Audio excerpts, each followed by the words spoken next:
Sa dulo ng baryo, kung saan bihira nang umabot ang ilaw ng poste, nakatayo ang isang lumang gusali na kulay abu ang pader at laging amoy insinso.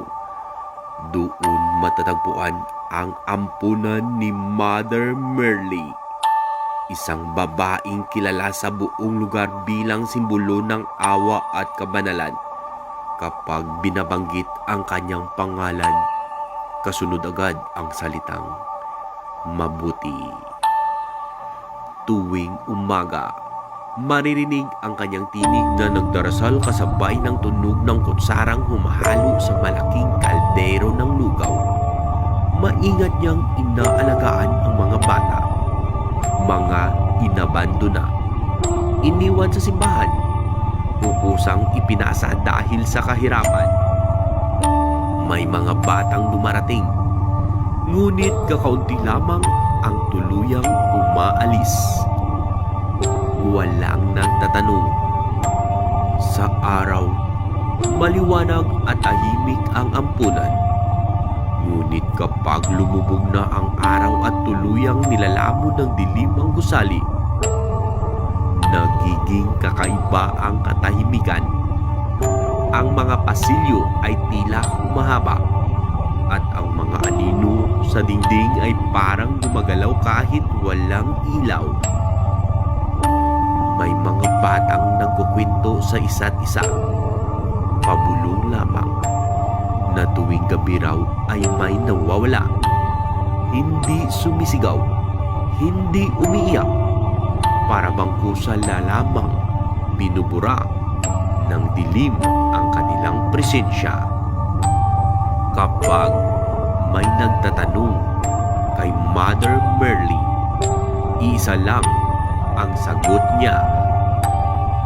Inampo na siya, maswerteng bata. Ngunit sa bawat pagkawala, may kasunod na himala.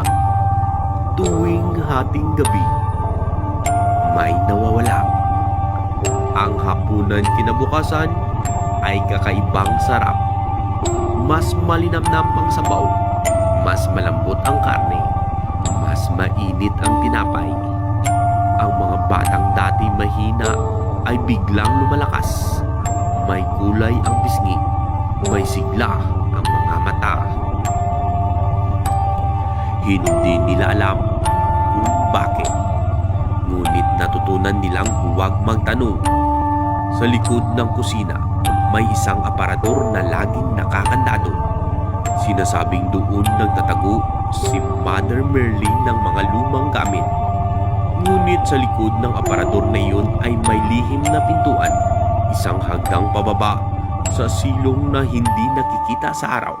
Doon nakapila ang mga kawali at kutsilyong makintab, laging bagong ngasa, laging malinis. At doon rin nakasalansan ang mga gamit ng mga batang inampun, damit, laruan, at maliit na sapatos. Isang gabi, may dumating na bagong gurong voluntaryo. Napansin niya ang talaan. May mga pangalan na paulit-ulit binubura. May mga pitsang walang paliwanag. Sinundan niya ang amoy ng nilaga na nagmumula kahit hating gabi na.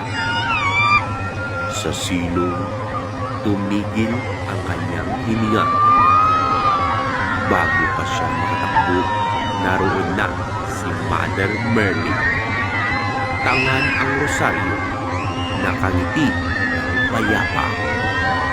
Hindi ko sila pinatay.